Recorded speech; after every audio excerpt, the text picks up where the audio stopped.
আজকে আমি চায়ের কাপে মেপে মজার এই কালোজাম মিষ্টি শেয়ার করব এবং পারফেক্টভাবে যারা মিষ্টি বানাতে চান কিন্তু মেজারমেন্টের কাপ নেই তাদের জন্য আজকে আমি খুব সহজভাবে একদম পারফেক্টভাবে এই মিষ্টি রেসিপি শেয়ার করব। বিসমিল্লাহির রহমানির রহিম।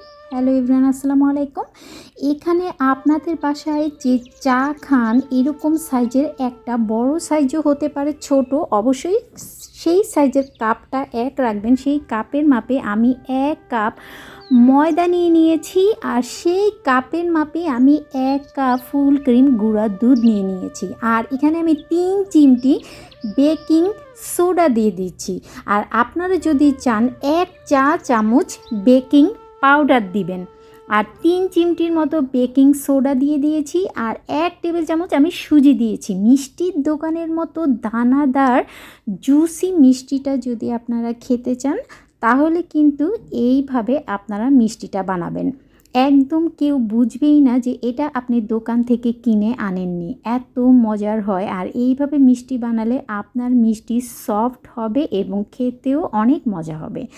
আর মিষ্টির দোকানে কিন্তু ডিম দিয়েই করে, কিন্তু অনেকেই বলেন ডিমে গন্ধ হয়, বা ডিমে কিন্তু কোনো গন্ধ থাকে না যদি আপনারা ডিমের মধ্যে একটু ঘি দিয়ে দেন। 1/2 চা চামচ ঘি, একটা ডিম আর 4 টেবিল চামচ লিকুইড দুধ দিয়ে দিয়েছি। আপনারা চাইলে কিন্তু পানি দিয়েও মিক্স করতে পারবেন।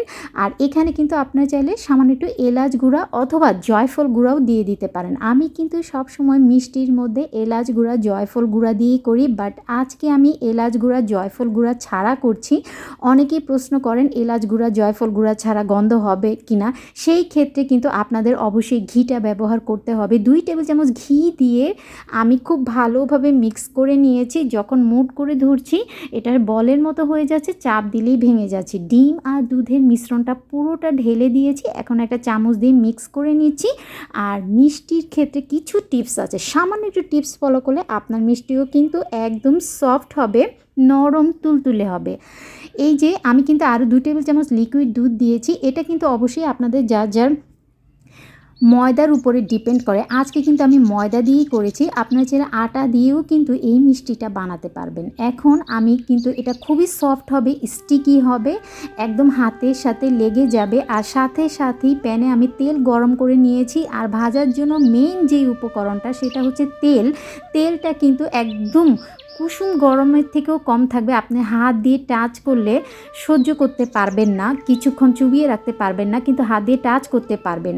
এরকম গরম অবস্থায় তেলের মধ্যে মিষ্টিগুলো আজকে আমি গোল গোল করে বানাচ্ছি আর একে একে মিষ্টিগুলো দিয়ে দিচ্ছি।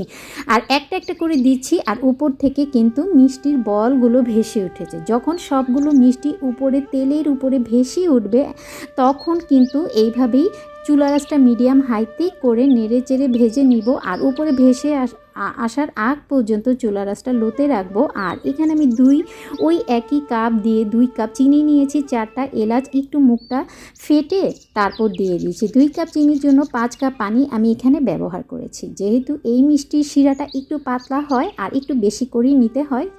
আর এখন আমি শিরাটা জাল করে একটা সাইডে রেখে দেব। অন্যদিকে মিষ্টিগুলো কিন্তু ভাজা হয়ে গিয়েছে। যখনই মিষ্টিগুলো ভেসে উপরে উঠে আসবে এইভাবে ঘুরিয়ে ঘুরিয়ে নেড়ে চেড়ে মিষ্টিগুলো ডিপ কালার আসা পর্যন্ত ভেজে নিব।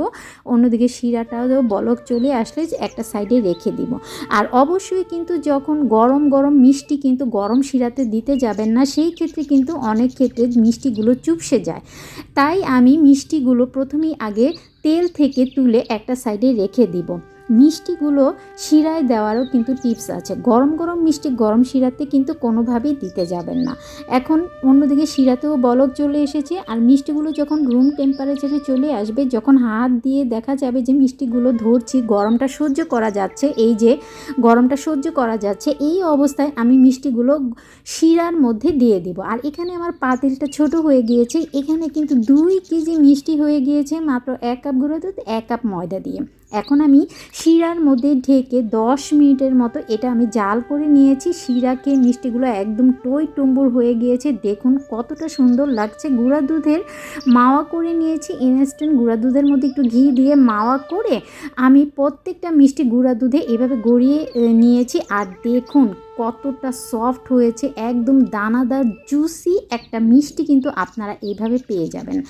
খুবই মজার, কেউ মিস করবেন না। আর আমার বাসায় কিন্তু এখন আর আমি মিষ্টি কিনি না, আমার বাচ্চারা যখনই খেতে চায় এইভাবে বানিয়ে দিই। সবাই ভালো থাকবেন, শেয়ার করবেন। আসসালামু আলাইকুম।